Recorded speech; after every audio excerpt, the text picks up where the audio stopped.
Hi, I'm here with Craig K9CT, who's just recently back from Charlie Yankee 9 Charlie, where he spent 11 or 12 days out in the rock on the eastern end of Canada off Cape Breton. We've got a bunch of questions we want to ask him.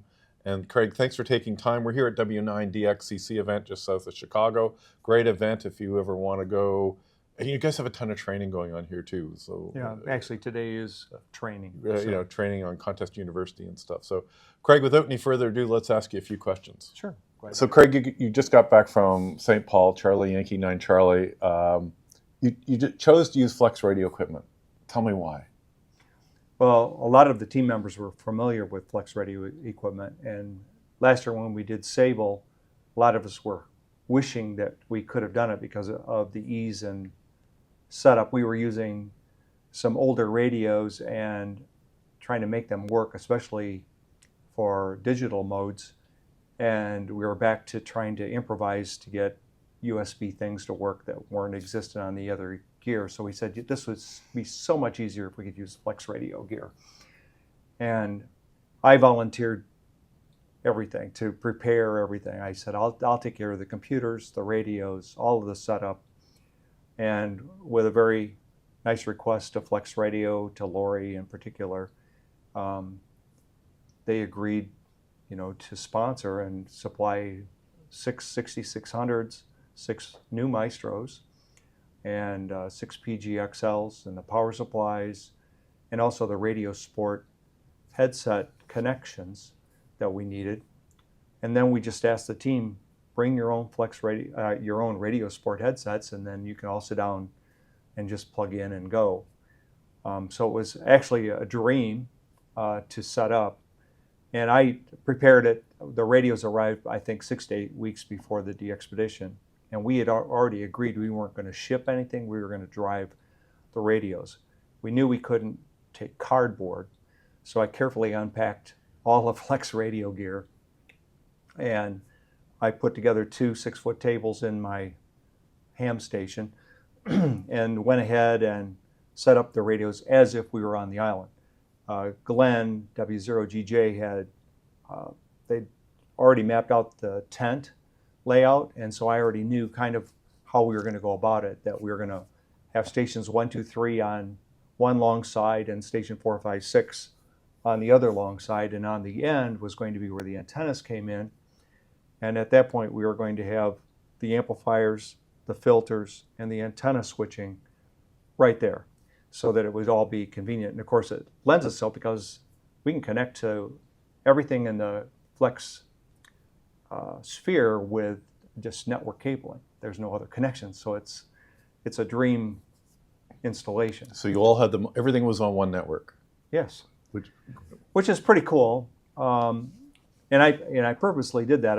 I had a router from prior DXPeditions. Actually, I had several, and I just took the router, and we knew Glenn had just bought one of these new portable Starlink internet connections, and we were going to just pop that into the WAN, and then that way we'd be connected to the internet.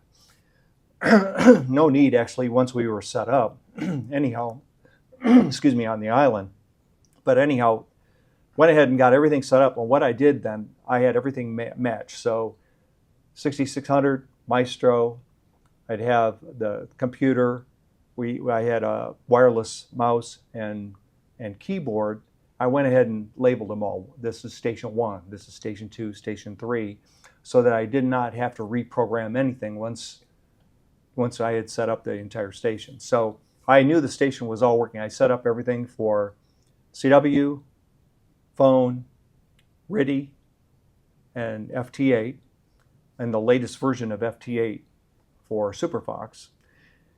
And then I tested all of these systems so that when you sat down at any station, it didn't matter which one, you could simply type in CW, sideband, or whatever, Beautiful. And it would just pop up. They're all identical. So any operator, because that's usually the first thing you get from somebody that's not been exposed to the Flex ecosystem, is, oh, I've never done this before. Is this going to be hard? And I said, you're going to be able to sit down and just start operating. It's that simple. And of course, I have this at my contest station, and a lot of the operators are the same operators. but they'll all tell you you can just sit down and just start operating. There's very little you need to know. It's pretty intuitive. And that's essentially how the whole DXPedition went. No matter what their background or experience, they just sat down and started operating. So I would say it was a real success from that standpoint. We never really had any issues or problems at all with any of the network. It was interesting, some of the issues that we did have, we didn't recognize initially, but they had nothing to do with the FlexRadio stuff, was networking that many QSOs. Normally what happens when you're operating... You were using N1MM. Yeah, we were using N1MM, yep. And we were running 3 stations on Fox Hound or Super Fox. Well, you can have 9 times 3, it'd be 27 QSOs being logged at once. And of course that floods the network, got all these UDP.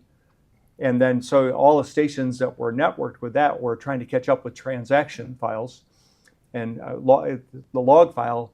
And then we were wondering what in the world's going on, because you might be sitting at a CW station and you might get lag on the network. So actually I sent a note to Tom, N1MM, and he said, please, you need don't log all the QSOs at every, and he said how to do that so that we understood the issue. But that was really a minor issue, and once we got past that. But we were also trying to do live streaming of QSOs, and I would like to revisit that now that the DXPedition is over, because actually we thought what we thought would work did not work, and there was no way to test it until you're in a... Under full load. Yeah, under full load in order to be able to see that. So we just abandoned it, said we were just going to upload club log once or twice a day, and that's what we did. So... Of us online watching, we're about ready to respond to some people saying, have you never dealt with Box 88? Yeah, exactly, right. Anyway. Yeah, but it worked fun. out really well. The first day or so, you end up with a lot of dupes because of the timing of club log. But once after that, then it got better and better and better. Excellent. So, but...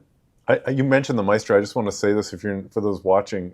You were involved in the initial layout of the Maestro right in day one, right? And I think that's, how to get rid of 100 different buttons you don't need. So I just personally want to say thank you for a beautiful layout. Well, actually, Steve Hicks and of course others, others were involved in all of that. By the time it actually was shown to me at my station, it looked like the evolution had already gone quite a ways. So Gerald Youngblood was also there when they visited my station, and but it was very impressive. We actually used the very first Maestros on Palmyra Island. That was the first DXPedition that it was secretly taken to, and we used it on the low bands. And in particular, we always said it was so fun that once you visually see things, you can see signals calling you in the noise that are not actually showing above the, across the landscape of the band. You can see in the waterfall, you can see signals that you can't copy. And what's so cool about that, for anybody that's never operated a Maestro, is that if you see a signal pop up, you can just take your finger and just tap the screen like you would an iPad or something like that, and it instantly jumps to that. So you can start working stations visually you can associate with the sound, and workstations. So that's a really cool feature of a Maestro, is being able to see signals that are below the noise. This is, of course, on CW. When you're running FT8, this is meaningless, but on CW in particular, on the low bands, what a tool. So. What really stood up during the pileups in terms of receivers, either CW or sideband or maybe even FT8 decoding? That's an interesting thing. One of the things that always comes up actually in the FlexRadio discussions is the proper setting of AGCT. And I think it doesn't matter who you are as a ham or what radio type you use. You have to be very aware of the dynamic range of a radio. In a pileup situation, you have very strong signals and you have very weak stations. And of course, making sure that the AGC threshold is set properly is, you can easily be fooled by thinking by turning up something that as you hear it's noisier, that it's making it better. And the dynamic range is shrinking. Actually, you're, we quite often we would comment, please don't do that because you're actually not making it better for you to copy stations. So there's just a little education there, but then guys said, yeah, we're able to hear very weak stations next to, because we all have doesn't make any difference who you ask in a DXPedition. A lot of times you'll see weak signals, especially on a FlexRadio. You can see somebody's calling up there, and I'm not listening there, but you can tap your finger and it'll jump there. You work that weak station, or you can see weak stations even between other stations, and you can copy them. And it's a matter of having the full dynamic range available in the radio. And I think that's a key thing. And the other thing we discussed, and this came from the N5J DXPedition, which actually uses the rig in the box, which is all FlexRadio too, is to make sure that the AGCT is set very low. That Super Fox and Fox Hound work much better when you have the widest dynamic range possible, but you're even below what you'd consider just when the noise of the band is starting to increase as you turn it up. So we noticed improved copy in the FT8 mode by making sure we had the biggest, largest dynamic range possible in the radio available. And it really improved copy. So we were we were taking in the discussions, getting feedback from all the DXers that were chasing us out there as to their perception of how well SuperVox was working or not working, and then also the same with Fox Hound, and then implementing some things that we learned from the experience of N5J on Jarvis Island. So it's just really good. I think that it's in the infancy yet of SuperVox, and that as time goes on, that it'll get better and better and better. But once we actually worked all of the big stations on the less noisy bands with SuperVox, we switched to Fox Hound, which you can still get a lot of throughput because you can end up running lots of streams. But you got to remember, every time you double a stream, you're having your power on transmit using Fox Hound. Right. And of course, stations that might be weak now may not copy you. So when you call them, like let's say you want to work JAs only, and you're looking for weak stations the farthest away, if you double that stream, now you just knocked down 3 dB, and now maybe they're not able to copy you and actually respond. So we just had to be conscious about how many streams we were running, which is supposedly the point of having SuperVox, was to have a higher output available to the whole pileup. Right. SuperVox is a time domain sort of thing, yes, right? So exactly. everybody gets full power. Yeah. Right? That's good. What was probably the most challenging part for this DXPedition? And none of them are easy. Yeah. Well, the most challenging part, you want to make as many QSOs as possible. I mean, that's what it's all about on a DXPedition. You're sensitive. We're only allowed to be there 10 days. Mm-hmm. And you have to have the biggest impact you possibly can. The other thing is you don't want people impatient, so you want to work as many stations as possible. So it gets frustrating when the propagation changes, which we have no control over, but all you can do is be doing the very best job that you can under those situations. And so we would discuss that all the time. So when you'd say, of the whole DXPedition, besides the physical part of it, the weather and the sleeping and all the other things, but the things about the actual operating, you want to have the highest rates possible. First of all, there diminishes frustration by everybody trying to, as long as they can sense that they're going to get work. There's no one DQRMs, no one bothers. They all think that they have a chance. And so we were very conscious of that. Our whole team was really great operators. A lot of contesters that are used to being able to be efficient as operators and productive and know the right things to say, only say minimal things in the first place. Keep everybody running, spreading people out so that you can work guys quicker. On phone, you mentioned that earlier. Phone is very hard. First of all, it's the least, it has the worst situation in terms of you need more power in order to be understood, and compared to CW and FT8, it's the hardest. And some people, they only have sideband radio, so that, what do you do? And so to me, the operators, it's hard for operators, especially when people get piled up on top of each other. If you say listening up 5 to 15 and you've got 1,000 guys calling you, that's too many people. And so you have to spread out the pile so that you can actually find guys. And so the whole team is aware of that. Spread them out, use the band smartly. You don't want to take up the whole band or anything like that, but get it spread out so that you can actually hear weak stations, guys that maybe only have a dipole and 100 watts or something like that. So occasionally, actually, you'd be so pleased somebody on a bicycle or somebody in a car or something like that, But sideband is hard, and when you have propagation that, like we had the first, I'd say 3rd, 4th, 5th day in, we had some CMEs, and band would actually go quiet on you. You could just tell. That makes it hard to be on phone. So we waited until we knew we had conditions that were, and then go to 10 meters where actually anybody with 10 watts has as much of a chance as 1,500 watts. Just operate smart, and I think the team was really smart about that. So you heard a lot of sideband audio, and I'm sure a lot of it sounded like mud. What type of person stood out, and what did they do to stand out? Well, I think that wideband anything is not it. What you have to do is have a punchy, clean signal, and by that I mean it has to be in a range where you're going to be able to where consonants are very crisp, and that the receiving operator is going to have a very good chance. The other thing is the signal to noise ratio of the transmitted signal needs to be excellent. So you can't have fans filling the void in your voice.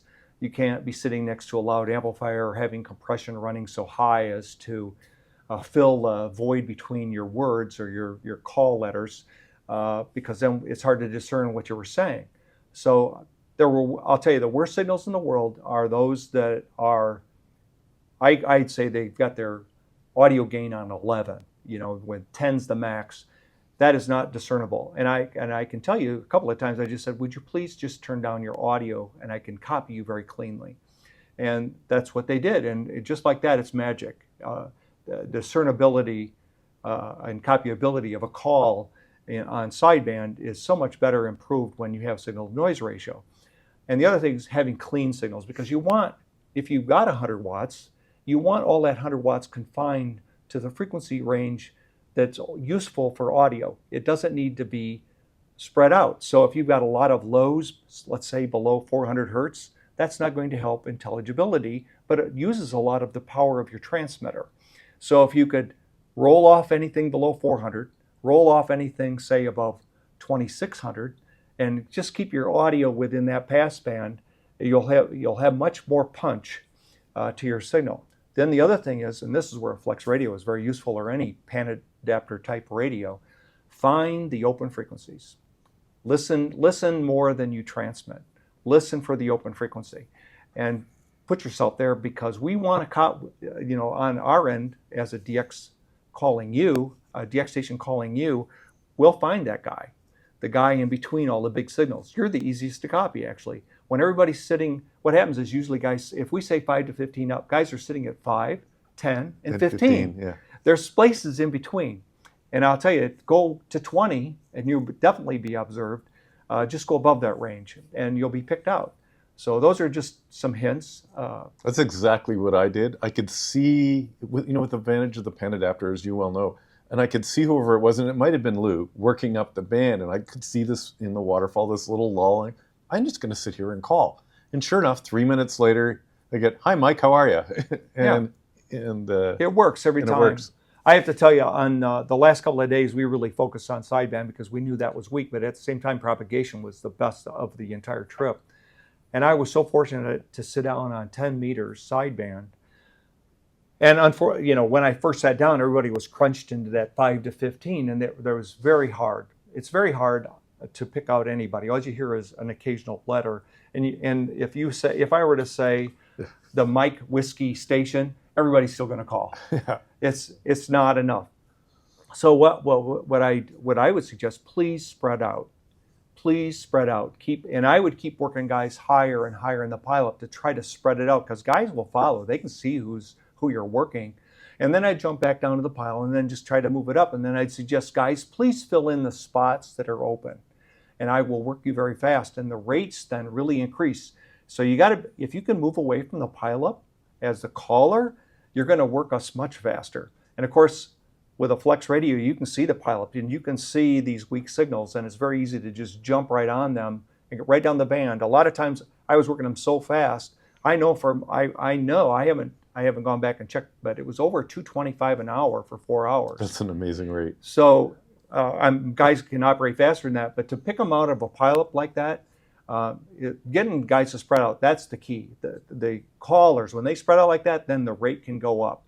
And what I noticed, there's very little interference, no frustration, because everybody had a chance. They knew that they had a chance to work the DX station. Yeah. So Craig, I wanted to thank you for coming. Anything else you want to add in closing? And thanks for picking FlexRadio. Because well, first of all, thanks so much to FlexRadio. It's without sponsors like this, you can't imagine the amount of money or hassle it would be. And so thank you very much. And you're still taking donations, right? Of course. Okay. Yeah, I have to admit, the fuel cost for the helicopter was extraordinary. So all the help you can give us for that. This was a tent generator. It's hard. It costs a lot of money to do something like this. And so all the help that you can do would be appreciated. Thank you. And from all the time people took away from their lives, their families, and some work as well as vacation. So appreciate it. Craig, thank you very much. Yep. Well, thank you. 73. 73.